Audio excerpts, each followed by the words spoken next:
I have some fantastic news for you. Chelsea will be playing in the Premier League next season. Chelsea are officially staying up. I am over the moon, and we have done it courtesy of, this is embarrassing, our second away win of the season. It is the 6th of May, and Chelsea have won away from home for only the second time this season. There is a quiz here for you. There is a quiz, and I will randomly pick one winner from the comments below. Chelsea have already won one game this season away from home. Name that team.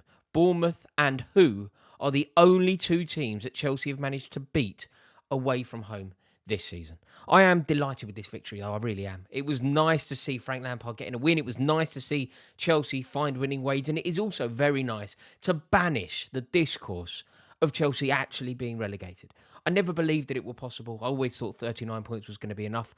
But I was also fairly fearful because I didn't really see where our next points were going to come from. When I looked at our fixture list, I felt like we were actually on a hide into nothing. And I pinpointed the Forest game as basically our only opportunity to secure any more points this season. But now it's in the bag, and I am so pleased because it was a long time coming. Obviously, finally, I can say the sentence. There's a win for Frank Lampard in the dugout. And look, the performance wasn't particularly good. It wasn't polished. It wasn't succinct. It wasn't what we really want to see. But a win is a win is a win. And that is what we needed. So I am very, very happy with this. And it was due. It really was. You know, Lampard has lost 10 games as a manager in 2023. You know, obviously, I think 4 of them were at Everton, 6 of them at Chelsea, and that is obviously not good enough. And when we went into this game, going into an away fixture at Bournemouth, not being confident of a win, you know, however bad Chelsea have been, we should be going to Bournemouth expecting victory. Now, obviously, we got slapped up there under Sarri, didn't we? But we still went into that game expecting a victory. I remember going to Bournemouth, gosh, it's got to be 2016. I remember going down there. It was actually, yeah, it was the week before we played Tottenham. And we were terrible that season. We finished 10th. But we won the game 4-1. You know, I went to Bournemouth. When Chelsea go to Dean Court, we go there anticipating victory. I can honestly say that for the first time in my lifetime, Chelsea have gone away to Bournemouth and I didn't think we'd win. Now, I remember when Chelsea played Bournemouth in the Cup when I was a kid. I think John Spencer scored down there. I expected us to beat them. I remember David Rocastle scoring for Chelsea against Bournemouth. I expected us to beat them. Today, for the first time ever, which I think is a significant statement, isn't it? I didn't anticipate victory. I didn't think that Chelsea would win this game, particularly when you think Chelsea have, you know, not been going all guns blazing and Bournemouth have been going in the other direction. You know, Chelsea and Bournemouth went into this game level on points. So I didn't think that we'd get victory. And when I saw that the score was 1-1, you know, I again didn't expect us to fight tooth and nail and get the victory and ultimately run out 3-1 winners. But that is what we've done, and it is huge. What's annoyed me slightly is I've seen some conversation. There's other YouTubers that have kind of spoken like this.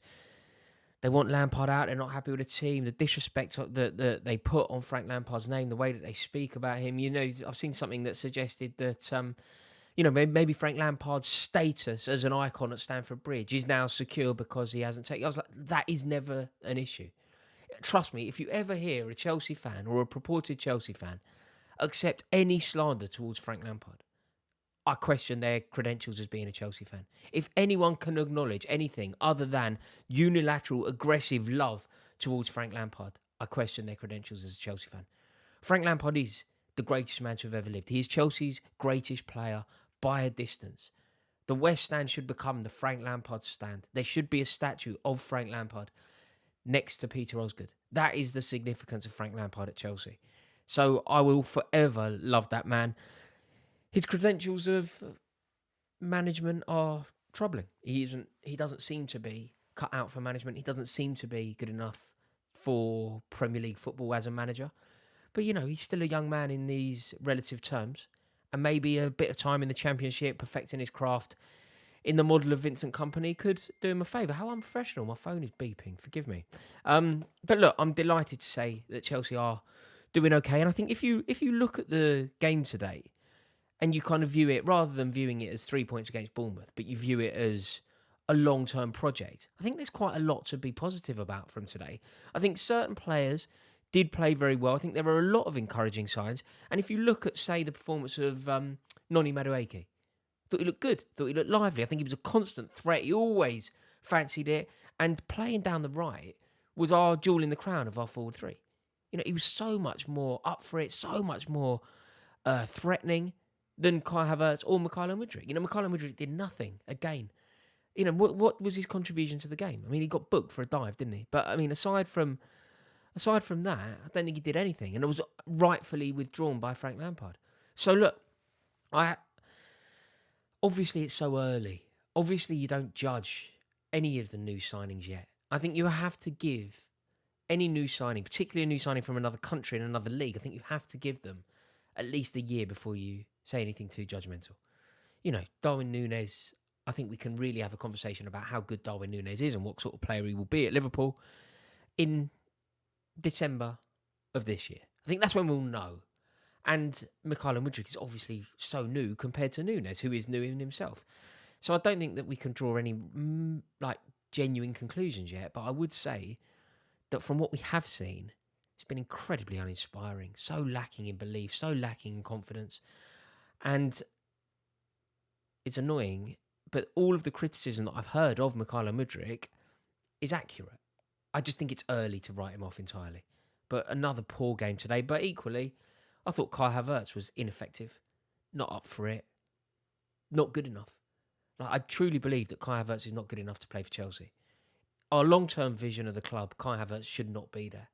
And that was there for all to see again today. But focusing on the positive, Madueke was excellent. I think in the midfield as well, Kante and Fernandes, I thought they controlled it. I thought Chelsea generally bossed the midfield. And if N'Golo Kante can be fit going into the new season, and if Enzo Fernandez keeps developing the way that he is, I think that could be a very interesting midfield duo. I really like it. It's lovely to see Conor Gallagher on the score sheet as well, opening the scoring, excellent header. So I think there's a lot to be positive about, but the best is at the back, and I am obviously talking about Benoit Badiashile. He must be the best signing that we've made.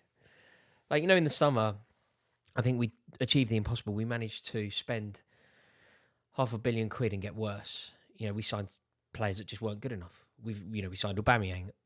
We signed Kalidou Koulibaly. We signed Cucurella. They're all not good enough. And we managed to waste that money, buy players to make us worse. I think in the winter, we did a bit better. The signings were a bit better. And that was Enzo Fernandez, who I think is looking good. But I think the best signing that we have made in recent times is Benoit Badiashile. He slotted in perfectly. It was a huge error from Graham Potter not to have him available for European football. And I think next season he will be the rock. He will be the main defender on the team sheet. Thiago Silva is obviously the best defender at the club, but he is now pushing 40. So with that mantle needs to be passed on. It can't be Koulibaly. So I thought Badiashile was brilliant. He was just superb on his return, and obviously has a bright future ahead of him, and wonderful for him to get a goal. There was a bit of a lack of maybe purpose and intensity. When you saw Chelsea play today, sometimes it's difficult to quantify exactly what's missing, isn't it? Sometimes, when you just say something was missing, a spark was missing, a personality was missing. Very difficult to put your finger on exactly what it was, and that's apparent today. I think there was a lack of intensity for sure, and a bit of a lack of purpose. But maybe that's just circumstance. Maybe that's just conditioning. When you're playing against Bournemouth away from home in a game that pretty much means nothing for either club, there is going to be something missing, and I hope that it's just that. It'd be wonderful if we can put a bit of a run together now, finish as high up the table as possible. But one thing is for sure, Chelsea will be playing in the Premier League next season. Thank you all for watching this video. I really do appreciate it. If you have enjoyed it, I would love for you to join this community. It would be an honour to welcome you. So please do click the subscribe button. And I hope you all have a happy and healthy Saturday night. Ta-da. See you in a bit.